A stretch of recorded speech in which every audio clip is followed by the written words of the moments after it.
Not alone with a phone or a heart of stone. It's Rhyme and Reason 879. Here's your rhyme and reason. Oh, yeah. Hey there, Tony here. How you doing today? You're not all alone, are you? Yeah, you don't have to be nowadays because you got a phone, you got social media, you got all kinds of stuff. You don't have to really be alone anymore, right? And the only reason I bring any of this up is because recently Elgeline visited her sister who moved back to an area close to where we were currently living. And they decided they were going to celebrate their birthdays, which are 2 days apart, at the same time together. And they were also going to include a niece whose birthday is the same as Elgeline's. So normally I wouldn't even bring it up, but I had a couple of items pop up on my device that made it seem like maybe I'm not alone. So I quickly checked all the dozens of bedrooms and bathrooms, and then I checked the kitchen and even behind the fridge. Oh, yeah. And then I opened the doors to the laundry closet. Plus, while I was there, I poked my head out to check the garage. Nothing in there, no one out there, nothing in any of the rooms or closets or anything. Surely I'm not alone, I thought to myself. But myself just laughed and said, "Of course you're not alone. I'm right here." "Shut up," I replied. And self started to say something smart like, but I held up my hand and gave, the look because it was starting to get weird. I'm sure you know what I mean. Anyway, technology can certainly give you that feeling that you're never truly all alone. Because, as you might have noticed, you can talk about something and then see an ad for that sort of thing on your phone. It's weird. But it's the kind of world we inhabit now. So, what were the two things that popped up on my devices? Well, I'm glad you asked. They were ironically opposite things about loneliness. The first was a video ad on YouTube about some amazing qualities of people who enjoy a lot of alone time. Now remember, this is during a time when I'm actually alone, physically alone.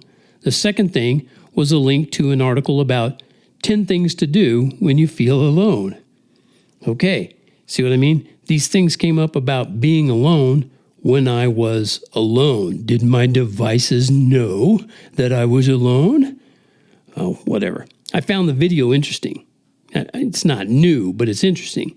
But the article was filled with psychological trivialities. That's what I call them.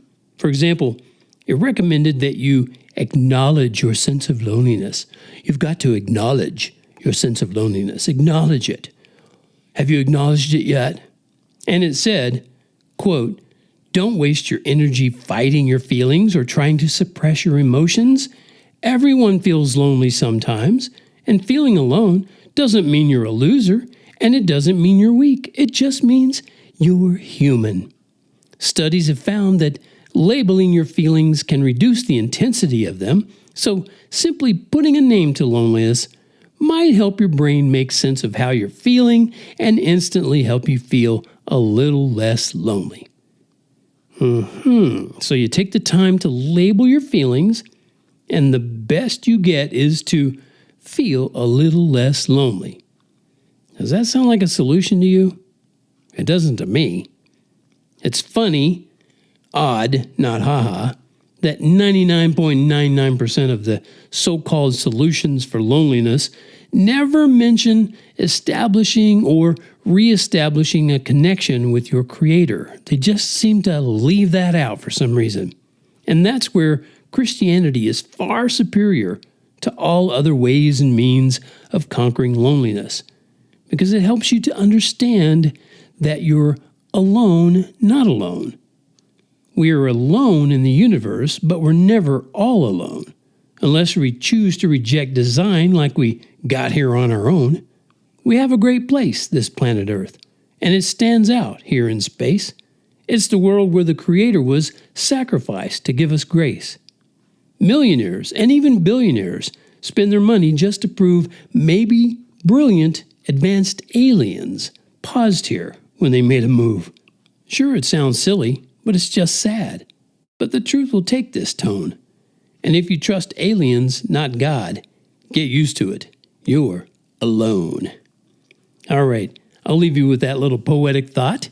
And until next time, this is Tony from TonyFunderburk.com, the sponsor of the Rhyme and Reason podcast. Go over there and support the podcast by buying all my stuff, all of it. And actually, you can't buy all of it because a lot of it's digital. And if you buy it, that doesn't mean I'm out of stock. There's a lot more. So there's that.